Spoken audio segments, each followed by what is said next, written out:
Pasok tayo, kahit wala tayong mapasukan. Ito ang pilit pinaninindigan ngayon ng mga estudyante at guro sa mga bayan ng Katiil, Boston at Baganga. Isa itong Katiil Agricultural High School sa mga paaralang Siluerte na hindi nasira ng Bagyong Pablo.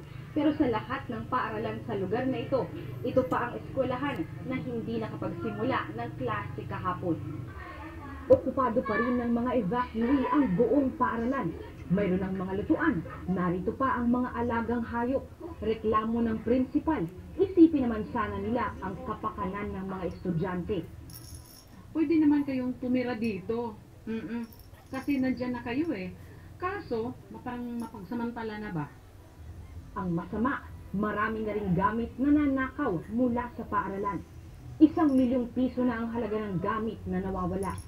Nang pumasok naman sa school clinic ang nurse ng paaralan, nagalit pa ang nakatira doong evacuee na si Reynald at sa harap ng nurse, tinaga ng itak ang sarili niyang bota. Kahit bahay mo yan, dapat magrespeto ka sa amin. Nagkainitan ng principal at mga evacuee nang sabihin ng mga taong karapatan nilang manatili dito.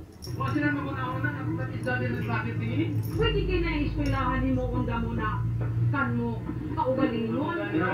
Kung di na pa ng Red Cross, di na kami makalawat ng tent. Makonsensya ka mo. Yan iba nilawat ang isang mga.